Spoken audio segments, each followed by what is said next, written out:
بسم الله الرحمن الرحيم الحمد لله رب العالمين والصلاة والسلام على أشرف الأنبياء والمرسلين نبينا محمد وعلى آله وصحبه أجمعين أما بعد فمرحبا بكم يا طلاب العلم.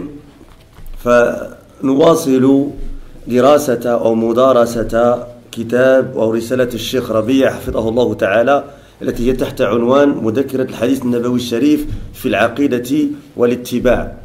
Donc nous continuons l'étude ou l'entrée dans l'étude de ce livre, de cet épître de Cheikh Rabi' Hafidhahullah Ta'ala, qui a pour titre Aide-mémoire de tradition prophétique dans la croyance et le suivi.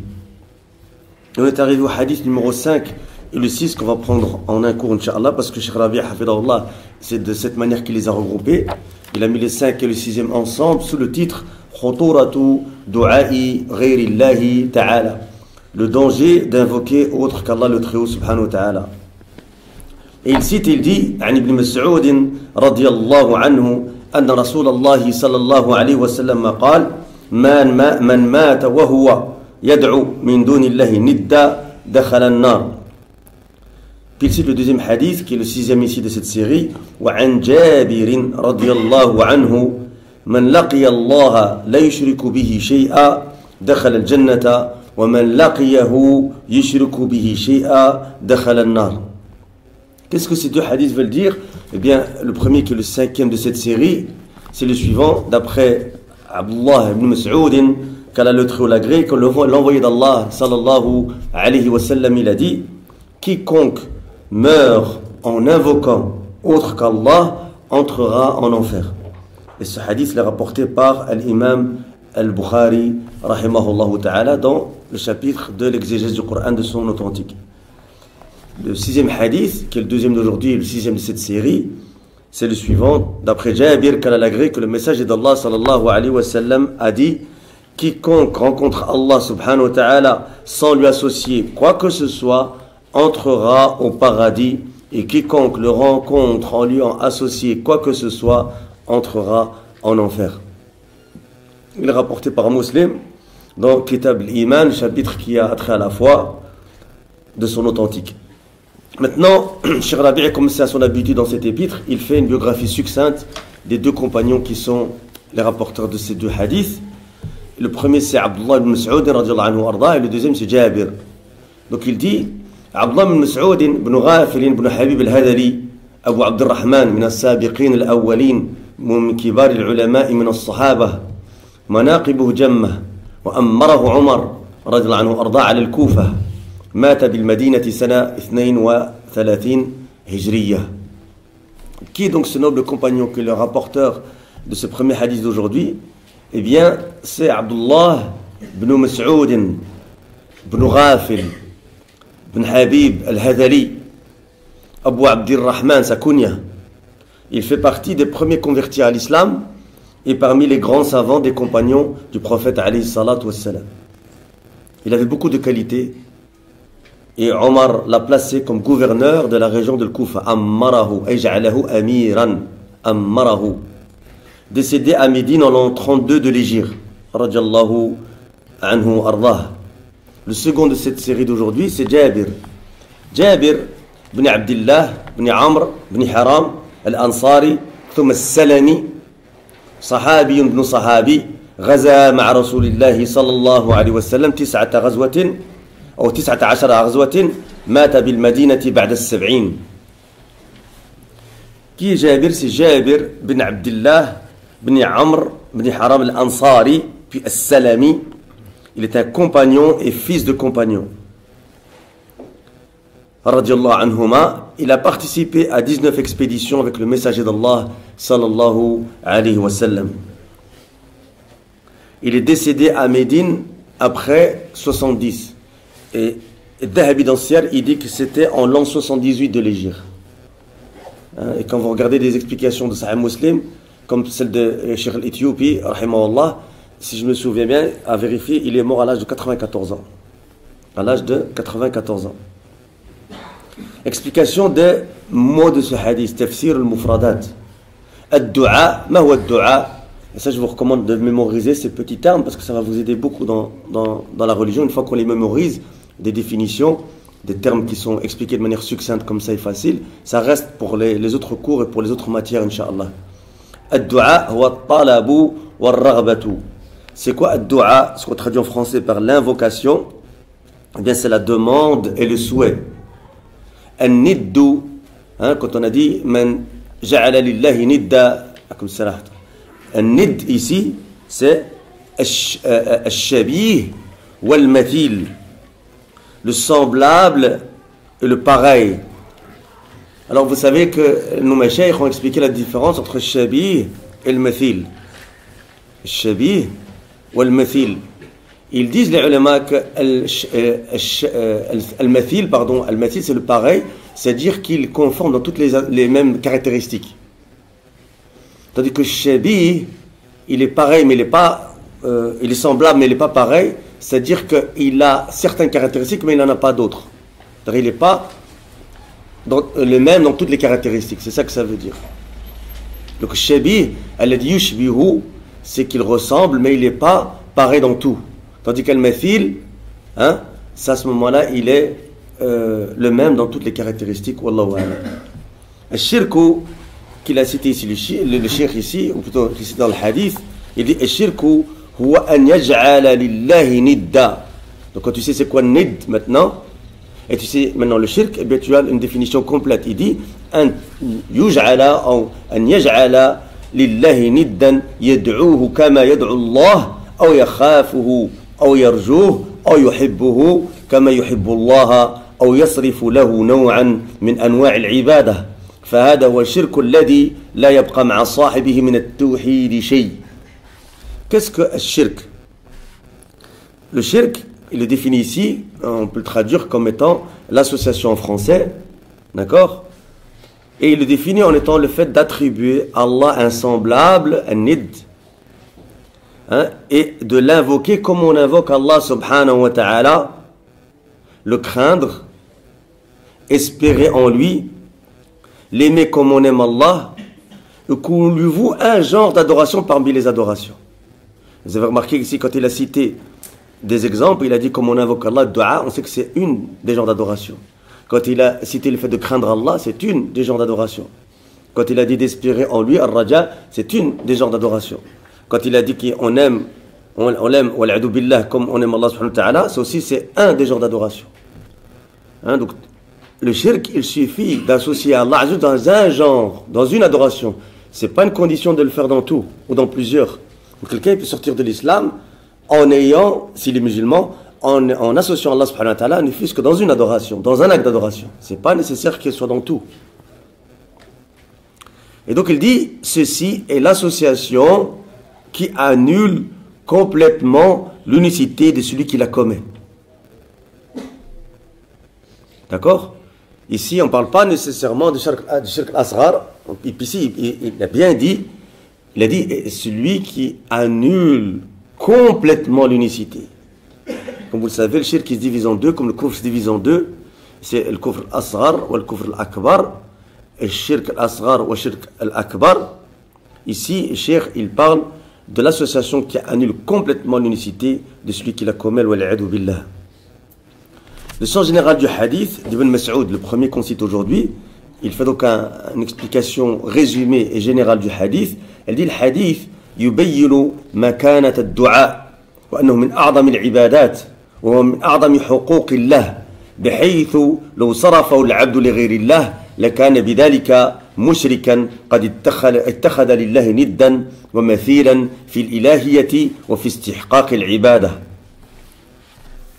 Le hadith d'Ibn Mas'ud qui est rapporté dans le Bukhari, comme on l'a dit, il met en évidence certaines choses. Il met en évidence l'importance de l'invocation de dua et qu'elle fait partie des actes d'adoration les plus importants. Vous connaissez sûrement le hadith, ad-du'a huwa al-ibada. L'invocation, c'est l'adoration. Donc il dit, elle fait partie des actes d'adoration les plus importants et des droits les plus importants d'Allah subhanahu wa ta'ala. De sorte que si l'adorateur venait à vouer cette adoration à autre qu'Allah, eh bien il deviendrait par cela un mushrik, un polythéiste, et car il a attribué à Allah Azza wa Jal un semblable et un pareil, comme on a dit nid, un semblable et un pareil, dans sa divinité subhanahu wa ta'ala et dans son droit exclusif d'être adoré subhanahu wa ta'ala. Et Cheikh il dit وهذا تمرد على الله وعناد لأنبيائه وتكذيب لرسله الذين اتفقت دعواتهم ورسالاتهم جميعا على وجوب إفراد الله بالعبادة ومن أعظمها الدعاء.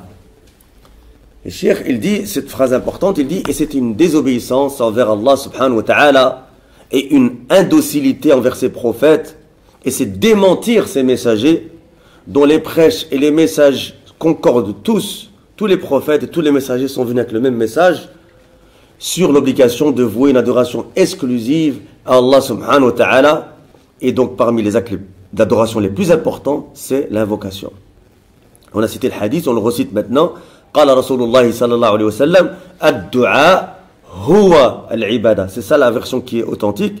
الدعاء هو العبادة. L'adoration, l'invocation, c'est l'adoration.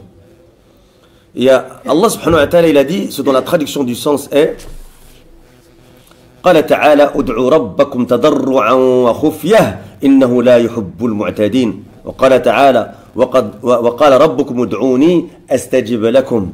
وقال نهيا عن دعاء غيره سبحانه وتعالى ولا تدعوا من دون الله ما لا ينفعك ولا يضرك فإن فعلت فإنك إذا من الظالمين. وقال سبحانه فلا تدعوا مع الله إلها آخر فتكون من المعذبين. فدعوة غير الله تعتبر تأليها لذلك الغير والعياذ بالله. Donc Cheikh ici il cite quelques versets du Coran et il cite la parole d'Allah subhanahu wa ta'ala dont la traduction du sens est invoquez votre Seigneur en toute humilité et recueillement et avec discrétion. Certes il n'aime pas les transgresseurs. Et ici vous voyez très bien que c'est un ordre d'Allah subhanahu wa ta'ala dans Surat Al-A'raf de l'invoquer. Or Allah il n'ordonne que ce qu'il aime et que ce dont il est satisfait subhanahu wa ta'ala. D'accord? Et puis il cite un autre verset dans la traduction du sens est et votre Seigneur dit appelez-moi, ud'ouni, invoquez-moi, je vous répondrai. Astajib lakum. Jusqu'à la fin du verset que vous connaissez innal ladina yastakbiruna ibadati sayadkhuluna jahannama dakhirin. Et Allah nous interdit d'invoquer autre que lui subhanahu wa ta'ala dans sa parole dans la traduction du sens est et n'invoque pas en dehors d'Allah. Donc ici on avait les ordres de vouer une invocation exclusivement à Allah subhanahu wa ta'ala, menant l'interdiction du contraire, c'est-à-dire d'adorer quiconque ou quoi que ce soit, ou plutôt d'invoquer quiconque ou quoi que ce soit en dehors d'Allah subhanahu wa ta'ala. Et il nous dit subhanahu wa ta'ala sur la traduction du sens est et n'invoque pas. Donc maintenant c'est pas un ordre, c'est une interdiction en dehors d'Allah, ce qui ne peut ni te profiter ni te nuire. Et si tu le fais, quelle est la conséquence de cela? Verset l'éclair, tu seras alors du nombre des injustes. Surat Yunus, verset 106. Et la parole d'Allah subhanahu wa ta'ala, dont la traduction du sens est n'invoque donc pas une autre divinité avec Allah, sinon tu seras du nombre des châtiés al-mu'adhabin. Surat al-Shu'ara, verset 213. Donc le cheikh ici, il dit, le fait d'invoquer autre qu'Allah est considéré comme le fait de le prendre comme divinité. Et nous cherchons refuge auprès d'Allah contre cela. Ensuite, il cite encore des versets, et il dit وقال سبحانه وتعالى موبخا للمشركين ذلكم بأنه إذا دعي الله وحده كفرتم وإن يشرك به تؤمنوا فالحكم لله العلي الكبير هو الذي يريكم آياته وينزل لكم من السماء رزقا وما يتذكر إلا من ينيب فادعوا الله مخلصين له الدين ولو كره الكافرون. الدين أي الدعاء. C'est les versets 12 à 14 de Surat Ghafir. La traduction du sens est de ces versets. Et Allah subhanahu wa ta'ala, il dit cela en réprimandant les polythéistes. Donc c'est une réprimande de la part d'Allah subhanahu wa ta'ala, un blâme. Et dans la traduction du sens est, il en est ainsi, car lorsque Allah était invoqué seul, sans associé, vous ne croyez pas. Et si on lui donnait des associés, alors vous croyez. Le jugement appartient à Allah le Très-Haut, le Très Grand. C'est lui qui vous fait voir ses preuves et fait descendre du ciel pour vous une subsistance. Seul se rappelle de lui celui qui revient à Allah subhanahu wa ta'ala, invoquer Allah, donc en lui vouant un culte exclusif, quelques répulsions quand on est les mécréants. Et comme on l'a dit, c'est sur Ghafir, versets 12 à 14. Ici, mukhlisin lahu ad-din, ad-din, il est expliqué par le ulama en disant ad-du'a, l'invocation. Hein? Mukhlisin lahu ad-din, c'est-à-dire que vous lui vouez un culte exclusif, c'est-à-dire une invocation exclusive, c'est-à-dire qu'on invoque que Allah subhanahu wa ta'ala. Ensuite, Cheikh Rabi' a continué, il dit حفظه الله تعالى وقال تعالى حاكما بالضلال والخيبة على من يدعو غير الله فقال سبحانه ومن أضل ممن يدعو من دون الله من لا يستجيب له إلى يوم القيامة وهم عن دعائهم غافلون وإذا حشر الناس كانوا لهم أعداء وكانوا بعبادتهم كافرين من سورة الأحقاف وقال تعالى ذلكم الله ربكم له الملك والذين تدعون من دونه ما يملكون من قطمير إن تدعوهم لا يسمعوا دعاءكم ولو سمعوا ما استجابوا لكم ويوم القيامة يكفرون بشرككم ولا ينبئك مثل خبير. Donc ici, Allah subhanahu wa ta'ala, et c'est Cheikh Rabi' qui rapporte la parole d'Allah, et il dit que Allah dit en jugeant celui qui invoque autre que lui comme étant égaré et perdant, ce dont la traduction du sens est, et qui est plus égaré que celui qui invoque en dehors d'Allah, celui qui ne saura ni lui répondre, ne saura pas lui répondre jusqu'au jour de la résurrection. Et elles, c'est-à-dire leurs divinités, sont indifférentes à leur invocation. Et quand les gens seront rassemblés pour le jugement, elles seront leurs ennemis et nieront leurs adorations pour elles. Surat Al-Ahqaf, versets 5 et 6. Également, ce dont la traduction du sens est tel est Allah, votre Seigneur, à lui appartient la royauté, tandis que ceux que vous invoquez en dehors de lui ne sont même pas maîtres de la pellicule d'un noyau de date. Si vous les invoquez, ils n'entendent pas votre invocation, même s'ils entendaient, ils ne sauraient vous répondre. Et le jour du jugement, ils vont nier votre association. Nul ne peut te donner des nouvelles comme celui qui est parfaitement informé, subhanahu wa ta'ala. Et c'est sur Fatir, versets 13 et 14. Cheikh Rabi' il continue cette excellente explication en disant ومن هذه النصوص وأمثالها في القرآن الكريم والسنة المطهرة يتبين لمن فتح الله بصيرته وأنار قلبه وشرح صدره أهمية الدعاء ومكانته في العقيدة الإسلامية ولأجل هذه المكانة توعد الله من لا يخضع له بالدعاء بدخول النار صاغرا دليلا قال تعالى إن الذين يستكبرون عن عبادتي سيدخلون جهنم داخرين. Et c'est la suite du verset que j'avais cité précédemment. Donc qu'est-ce qu'il dit Cheikh Rabi' hafidahullah ta'ala? Il dit, et ces textes et leurs semblables, et de ces textes et de leurs semblables dans le Coran et la Sunna pure, il apparaît donc à celui à qui Allah a donné la clairvoyance et a illuminé son cœur et a ouvert la poitrine, l'importance de l'invocation et sa place dans la croyance islamique. Et c'est en regard à son importance qu'Allah a menacé celui qui ne se soumet pas à lui dans l'invocation de le faire entrer en enfer, humilié et méprisable. On va revenir sur ces termes parce qu'ils sont importants. Cheikh il dit, et de ces textes et de leurs semblables dans le noble Coran et la Sunna pure, il apparaît donc. Mais il dit, il met une condition, il cite un genre de personne, il dit, à qui? À celui à qui Allah a donné la clairvoyance et a illuminé son cœur et a ouvert la poitrine. Qu'on vient de réfléchir et de méditer par rapport à ce mot que Cheikh Rabi' il dit ici. Il y a ce qu'on appelle le rappel. Et vous savez très bien que le rappel, lorsqu'il est fait, ne nécessite pas que la personne accepte le rappel. On avait dit dans un cours précédent que ce n'était pas une condition d'ailleurs dans le nasiha que la personne accepte. Le travail dans le nasiha, c'est de le faire de la bonne manière, c'est iradatul khair il ghair, c'est de faire de voir le bien à autrui, de le faire de la bonne manière pour que le message il arrive de manière à ce que la personne puisse l'accepter. Mais après l'acceptation ou pas, ça revient à Allah subhanahu wa ta'ala. C'est lui qui facilite ou pas. Subhanahu wa ta'ala. Et ça c'est important, pourquoi? Et vous comprendrez mieux certains versets du Coran peut-être. Comme vous avez le verset du Coran dans surat Qaf, quand Allah subhanahu wa ta'ala il dit Inna fi dhalika la dhikra. Il y a certes en cela un rappel, mais après ça continue, les versets continuent après. Liman kana lahu qalbun ou alqa as-sam'a wa huwa shahid. Ibn Qayyim il a une très bonne parole par rapport à ça. Il dit il y a ce qu'on appelle le mu'athir, ce qui influence, qui le rappelle. Donc il dit inna fi dhalika la dhikra, il y a un rappel. Dans cela quoi? C'est dans le Coran. Il y a en cela un rappel, mais qui ne c'est pas pour n'importe qui. dans le sens où c'est pas n'importe qui va l'accepter, c'est ça. L'iman, Allah définit qui? Subhanahu wa ta'ala, il dit Liman kana lahu qalb, celui qui a un cœur. Mais tout le monde a un cœur. Allah subhanahu wa ta'ala, ici, il parle du cœur qui est qabil al-ta'thir, comme l'a dit Ibn Qayyim rahimahullah.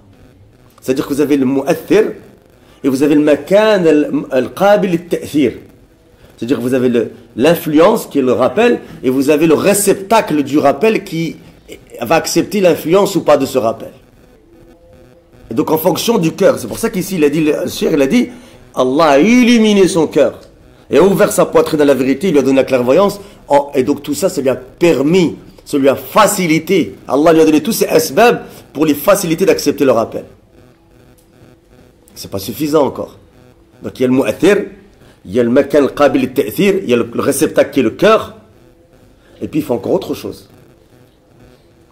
Wa alqa as-sam'a wa huwa shahid. Alqa as-sam'a, c'est comme il dit Ibn Qayyim al-isra, le fait d'écouter. Et ça c'est quelque chose de très important qu'on voit chez beaucoup de nos frères salafis. Hein, c'est-à-dire que souvent quand quelqu'un vient poser une question, par exemple, il te donne une mas'ala. Ça, c'est quelque chose qui est très important, surtout à l'époque à laquelle on vit maintenant, et on vit où il y a beaucoup d'écrans et des choses comme ça, des choses qui, maintenant, affectent les enfants et leur donnent un temps de concentration très, très, très court. Hein?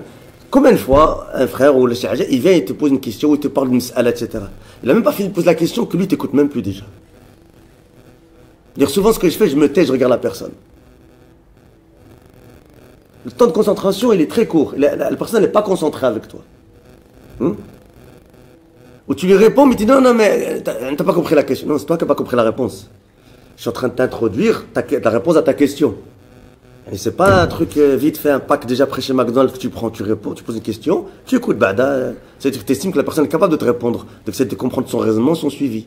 Peut-être qu'il te donne des hauts sols aussi, il te prépare à accepter une réponse, ou il te prépare à comprendre une réponse, etc. Donc ça ici, il a dit, Ibn Qayyim rahimahullah, al-isra, ou al-qassam'a. Il a dit, c'est-à-dire d'écouter. Et souvent, dans les douros, qu'est-ce qui fait la différence, notamment entre quelqu'un qui s'est fait plus d'un dars qu'un autre? C'est aussi la concentration. C'est la concentration. C'est-à-dire de pouvoir être concentré dans ce qui est dit, avoir une capacité de concentration, de se focaliser sur ce qui est dit, de pouvoir ensuite bien écouter, de pouvoir trier l'information, de pouvoir la noter, la résumer, etc., etc., etc. Et puis c'est pas suffisant. Wa huwa shahid. Allah Azza wa Jalla a dit wa huwa shahid. Il a dit, le ulama ils ont dit ay ghayr ghafil. Il n'est pas insouciant, il n'est pas inattentif. Donc, regardez ce qu'il faut. Il faut, le Coran, le rappel, il est là. Le mu'athir. Et puis, il faut que le cœur il soit prêt à accepter le rappel. Et puis, il faut que la personne, elle écoute. On n'a pas dit qu'elle entende. Elle écoute. Entendre, écouter, c'est pas la même chose. C'est pour ça que le ulama fait la différence dans le fait d'entendre de la musique quand on passe ou de l'écouter. C'est pas le même hukm. L'istima' wa sama' c'est pas la même chose. Il y a quelqu'un qui passe en voiture, Allah dit rahmatullah subhanahu wa ta'ala lana. Quelqu'un qui passe en voiture qui a de la musique, toi tu n'es pas en état de péché. Si tu l'as entendu. Mais si tu l'écoutes et que tu me chies, là c'est autre chose. Donc il y a une différence entre sama' et l'istima'. Ici on parle du fait de quoi? D'écouter. Il faut écouter le rappel. Il faut te concentrer. Et comment on va écouter le rappel si on ne va pas au cours? Si à la maison on n'ouvre pas des livres, si on n'écoute pas des audios de nos méchères, tout ça c'est des ni'am d'Allah subhanahu wa ta'ala qui nous a donné pour pouvoir faciliter l'apprentissage de la religion. De nos jours, on n'a aucune excuse. À un clic, tu as Cheikh Mohamed Amel Jami. Tu appuies sur un bouton, il y a même des applications complètes de nos méchères, des sites complets de nos méchères. Et on va dire si tu ne comprends pas l'arabe ma'alish, eh bien il y a des sites et des applications complètes de nos frères prédicateurs francophones. On peut en citer quelques-uns, Hassan Abou Abdelrahman, Saad Abou Abdelrahman, et d'autres, Abd Karim, Abdel Halim, et d'autres frères Mourad, Youssef Abou Abdelrazak, etc. etc. Donc il y a de quoi avoir matière. Même pour la langue arabe, il y a de quoi apprendre. Des applications, il y a Zoom, il y a les Google Classroom et tout ça, où des gens ils peuvent donner cours complètement en classe virtuelle. Même si tu n'as pas un professeur qui est à côté de toi, ou tu n'as pas la ni'ama comme ici à Tétouan, d'avoir un merkez où il y a des cours de Coran, où il y a des cours d'arabe, où il y a des cours de religion dans toutes les langues. Donc, l'important, comme on a dit, c'est quoi? On a dit le mu'athir, l'influence. On a dit le makan qabil, c'est le cœur. Ensuite, c'est le fait d'écouter, d'être attentif et de ne pas être insouciant ou inattentif. Ibn al-Qayyim, rahimahullah, il a dit, quand toutes ces conditions sont réunies, et uniquement quand c'est réuni, le rappel, il est bénéfique. À la personne. Le rappel est toujours bénéfique, ça. Mais on parle de la personne qui l'écoute, là, qui est censée bénéficier, là. C'est-à-dire que nous, quand on entend le rappel, est-ce que le rappel, il est là, il est bénéfique. Mais est-ce que nous, on en bénéficie ou pas? C'est ça la question. Eh bien, tu n'en bénéficies pas tant que tu ne réunis pas toutes ces conditions. Tant que ton cœur, il n'est pas prêt à accepter le rappel, tant que tu n'écoutes pas attentivement, et tant que tu n'es pas inattentif, c'est-à-dire que tu es le contraire, tu es attentif et tu n'es pas insouciant, tu es souciant, tu fais attention, tu veux apprendre, tu cherches vraiment la vérité. Donc ça, c'est important de souligner ça. Et vous pouvez trouver cette parole d'Ibn al-Qayyim rahimahullah dans certains de ses livres, comme je pense Kitab al-Fawaid d'Ibn al-Qayyim rahimahullah, par rapport à la parole d'Allah subhanahu wa ta'ala dans Surat Qaf. Donc il a dit ici, et c'est en regard à son importance de la vocation, qu'Allah a menacé celui qui ne se soumet pas à lui dans la vocation de le faire entrer en enfer, humilié et méprisable, l'a'idhu billah. Puis il a dit subhanahu wa ta'ala, ce dont la traduction du sens est, ceux qui par orgueil se refusent à m'adorer entreront bientôt dans l'enfer humiliés. Surat Ghafir. C'est-à-dire qu'il cherche, il ne veut pas adorer Allah Azza wa Jal par orgueil. Eh bien Allah Azza wa Jal les punit dans l'enfer en les rendant humiliés par l'humiliation. Et Surat Ghafir, verset 60. Puis ensuite il dit, Cheikh Rabi' hafidahullah, وتوعد الله سبحانه وتعالى من يدعو غير الله بدخول النار كما في هذا الحديث من مات وهو يدعو لله ندا دخل النار. Et Allah subhanahu wa ta'ala a menacé celui qui invoque autre qu'Allah de lui faire entrer en enfer, comme cela est rapporté dans ce hadith qui dit Man mata huwa yad'u min dunillahi niddan dakhala an-nar. Celui qui meurt en ayant donné un semblable à Allah dans l'invocation entrera en enfer. On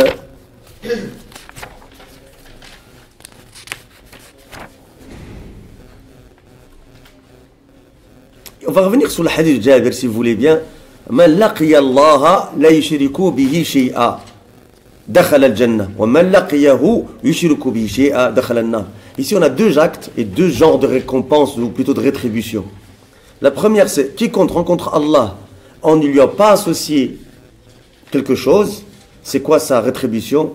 Ici, pour utiliser le mot récompense, est-ce qu'il entrera au paradis? Et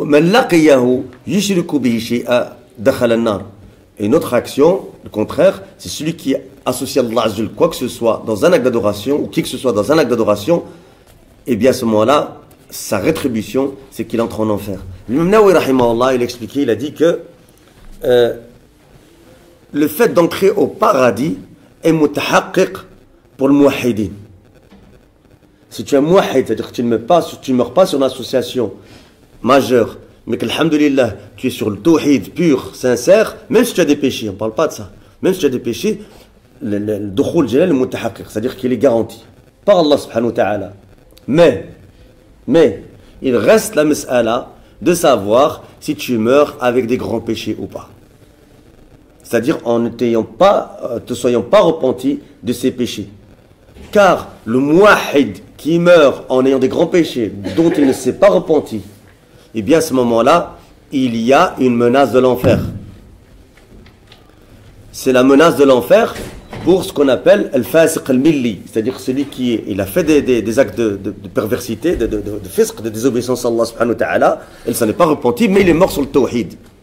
Celui-là, il est sous la volonté d'Allah subhanahu wa ta'ala, tahta mashi'atillahi subhanahu wa ta'ala. In sha'a adhabahu adlan minhu wa in sha'a ghafara lahu rahmatan minhu. Si Allah azza wa jal, il veut, il le châtie par perfection de sa justice, et s'il veut, il lui pardonne par perfection de sa miséricorde. D'accord? Ce qui n'est pas valable pour les gens qui meurent justement sur le shirk, dont l'importance du tawhid. Et d'où l'important et le mérite et la vertu des gens du tawhid. Et il se peut qu'Allah Azza wa Jal pardonne à ces gens du tawhid. Donc qu'est-ce qu'on tire nous de cela? Première chose, est demander, essayer de faire tout l'asbab pour essayer de mourir sur le tawhid. Comment tu veux mourir sur le tawhid? Eh bien tu demandes à Allah subhanahu wa ta'ala qu'il te garantisse une bonne fin, qu'il te garde ferme jusqu'à ton dernier souffle. Et pendant ton dernier souffle. Tu demandes à Allah subhanahu wa ta'ala et tu fais l'asbab. Tu étudies le tawhid. Et tu étudies son contraire pour ne pas tomber dedans. Tu restes avec les gens du tawhid. Tu ne prends que des savants du tawhid. Tu t'éloignes du shirk et de ces gens. Et toujours tu espères mourir sur ce tawhid. Tu espères être sur le tawhid et tu espères mourir sur ce tawhid. Et toujours tu crains aussi et ne te sens jamais à l'abri. Jamais. Ne te sens jamais à l'abri.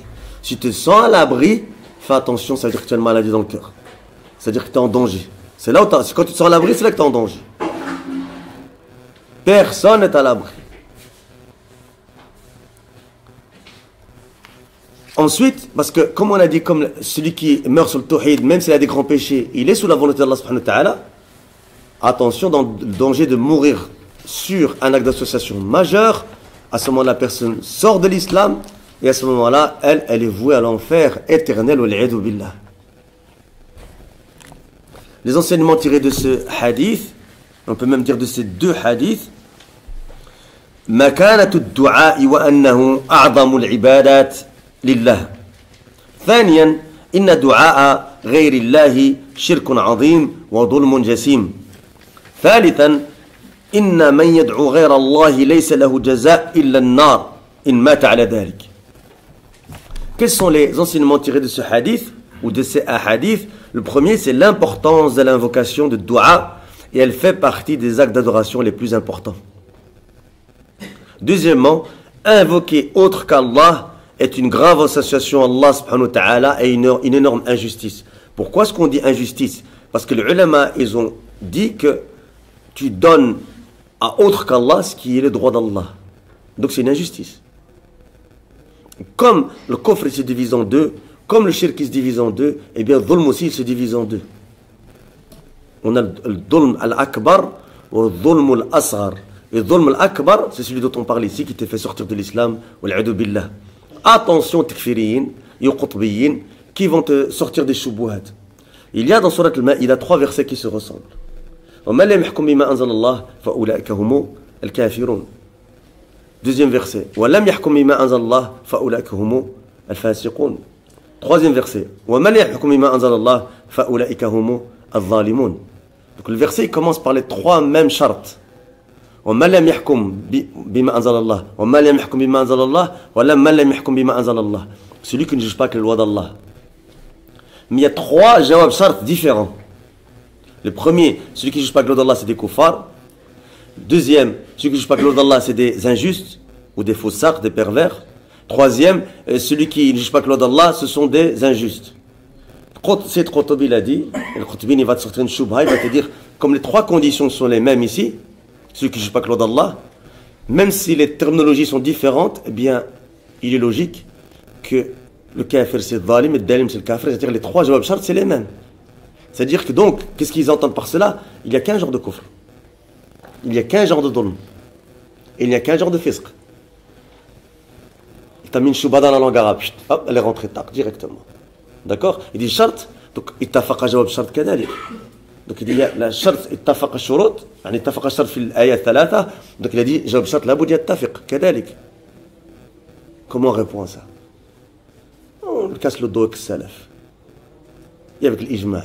Abdullah ibn Abbas, Turjama al-Qur'an, celui à qui le prophète sallallahu alayhi wa sallam a dit, il a demandé une dua à Allah subhanahu wa ta'ala, il a dit Allahumma faqhu fi ad-din wa 'allim ta'wil, apprends la compréhension, donne-lui la compréhension de la religion et apprends-lui, enseigne-lui la science de l'exégèse du Coran. Il expliquait à Abdullah ibn Abbas, il a dit laysa al-kufr alladhina tadhabuna ilayhi wala adh-dhulm alladhina tadhabuna ilayhi wala al-fisq alladhina tadhabuna ilayhi innama kufrun duna kufr wa fisq duna fisq wa dhulm duna dhulm.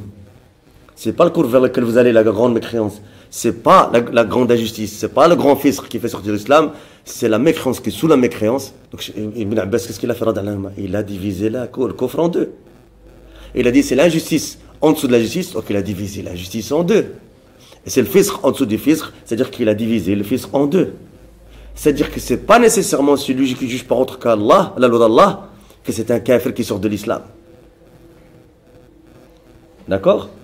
Donc faire attention au tafsir qu'on vient de sortir avec la langue arabe ou avec des pseudo-logiques, etc. Nous on revient et dire ce Athar ibn Abbas, il est authentique selon les shurut d'Al-Bukhari ou Muslim et toute la communauté, il y a ijma' sur le fait d'accepter l'Athar ibn Abbas, que c'est un tafsir de cette ayah. Et les preuves sont nombreuses. Comme il y a Tekfir, il dit, Cheikh Al-Albani, il a dit, il n'y a qu'un genre de dhulm. Cheikh Al-Albani, il a dit, attention à ce que tu dis. Il a dit, qu'est-ce que tu dis alors du hadith?